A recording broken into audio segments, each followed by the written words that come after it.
どうもこんにちは。極真空手歴20年以上の青くと言います。本日もそこから得られた知識や経験を皆様にお話ししていきたいと考えております。アジア人として扉を開けたとも言えるハリウッド進出、アクションスターとして世界的な有名俳優となり、その影響力が後のブレイクダンスやパルクール、ボクシングのシュガーレイ・レナードに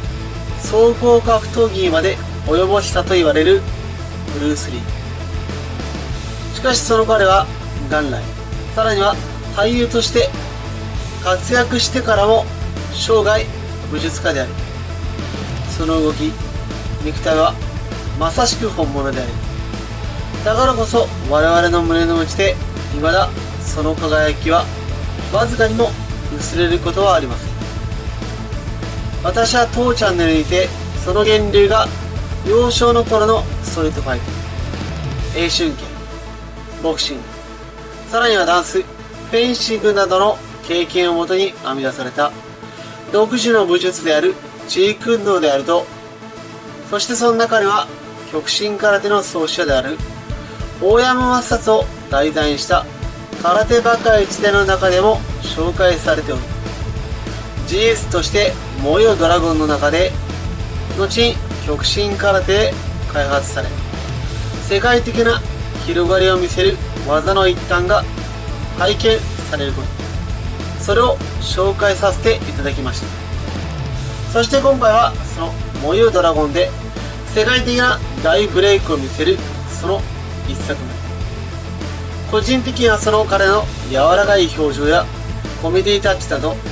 様々な意味で非常に気に入っている作品であるドラゴンへの道からの新たな発見をお話しさせていただきたいと思います。英題もほぼ同じくと言える The Way of the Dragon。 ブルース・リー本人が監督、脚本、武術指導、主演の4役を務めたと言われるこの作品の中で、その最終盤、敵のボスが宿った空手の達人、コルテ役を演じる。これは役柄だけではなく、本当の意味での空手のチャンピオンであるとも言われるチャック・ノリスとのコロッセオでの最終決戦。まず印象的なのが、上着を脱ぐことによってさらけ出されたお互いのある種対照的とも言える肉体。コルテ役演じるチャック・ノリスの肉体はややなだらかな丘陵型とも言えるものであり、肩幅はがっちりしていますが、ボディビルダーのように節目節目が分かれているわけではなく、これは肉体的な機動力、そして相手の打撃に対する吸収なども考えた場合、筋肉の上に薄い肉がついている方が有用であり、かつ打撃にも重みが加わるという極真空手家などにもよく見られ、総合格闘家としても有名なヒョードルなどにも連想される体型と言えます。特にその背中、ヒットマッスルとも言われる広背筋の迫力は圧倒されるものがあります。対するブルース・リーの肉体はまるで彫刻、旅です。無駄な肉など全くなく、完璧な筋性がとられ、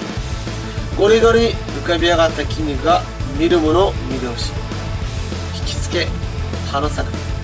神々しさに満ちているかのようでした。しかしブルース・リーの方も両手を下に引き絞った時に現れる広背筋の迫力は凄まじいものがありました。空手の刀のようなもので一連の動きを反復するチャック・ノリス、柔軟、そして一瞬の動きを繰り返すブルース・リー。肩の骨が盛り上がり、ピタリと両顎が膝につく、その柔軟性も特筆すべきものがあるでしょう。チャック・ノリスの方はややガードは低めですが、オーソドックスな構えといい、ブルース・リーはほぼ半身に近い状態からステップインしての横蹴り、戦いは横蹴り、そしてチャック・ノリスが回し蹴り、ブルース・リーが掛け蹴りを交えての応酬となり、そのさなか前を見切ってのチャック・ノリスの後ろ回し蹴りがブルース・リーの顎を貫く。それでダウン。さらに前蹴りに下突きを合わせられ、裏剣、下突き、鍵突き、肘、投げ、被弾突きという先ほど練習していたような流れるような動き。ブルース・リーがやはり横蹴りで反撃するも、回し蹴りからの鍵突きの連打からの後ろ回し蹴りを食らい再びのダウン。ここでブルース・リー、足を地につけてのオーソドックスな戦い方に分の悪さを感じた。片足ずつ飛び跳ねてのステップを入れる。軽快なそれから正式に飛び込むのではなく、打つと見せかけて打たず、膝を上げてしかし蹴り込まず、フェイントを連発。虚実の戦いに引きずり込む。相手の間合い、タイミングを外し、武道の奥義である円を描き、だんだんと避ける幅を狭くしていき、紙一重に迫り、猫が石を転がす様子で、その円の動き、相手を手玉に取っていることを表現し、今度はいきなり顔を狙うのではなく、まずは下段に回し、しかしここで2発目は、なんと驚きの下段から変化する上段回し。一般的にブラジリアンキック、縦切り、そしてマッハ蹴りと呼ばれるグラウムヘイトーサや塚本典親が使っていたあの蹴りでした。衝撃。この時代に1990年代後半に猛威を振るったと言われるこの技。1970年代初頭に制作されたと言われる作品の中で現れてい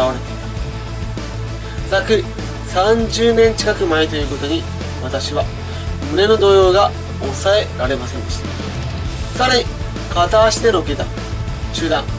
上段回しでの連打、これも非常に大変な高等テクニック。さらに上段回し蹴り3連打を威力を出さず連発。こう言ったら何ですか、映画の中の盾とは思えない。そして本日2度目の衝撃が私を襲いました。チャック・ノリスが前切りからの連打で反撃する。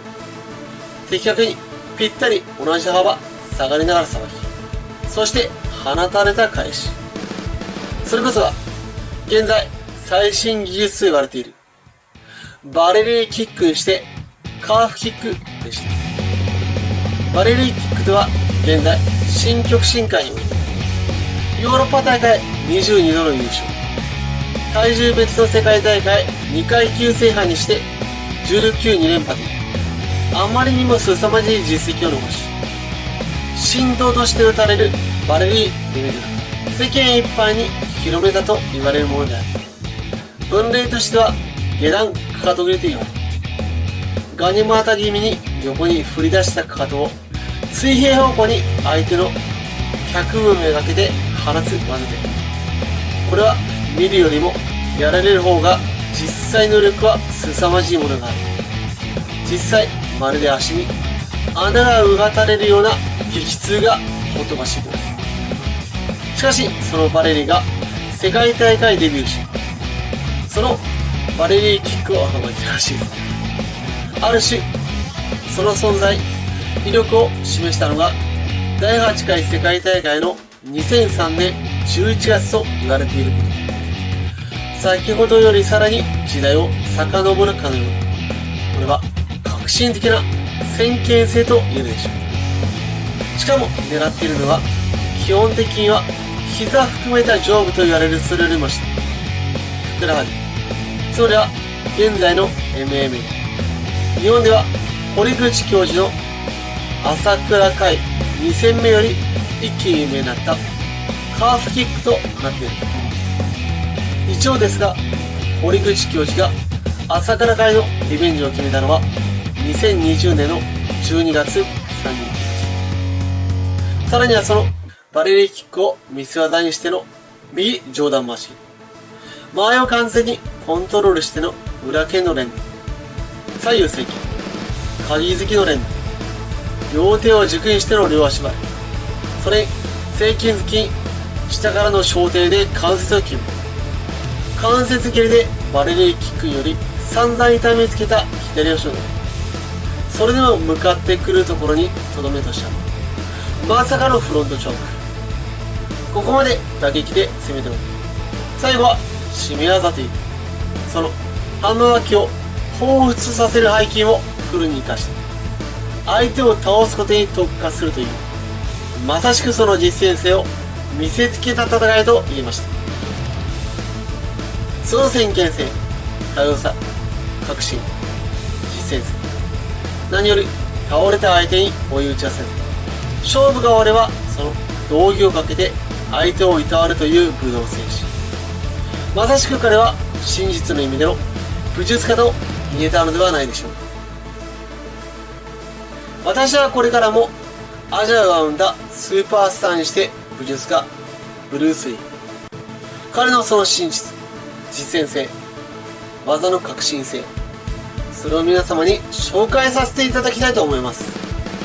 ですのでぜひ高評価コメントの方よろしくお願いいたします。本日もご視聴いただき誠にありがとうございます。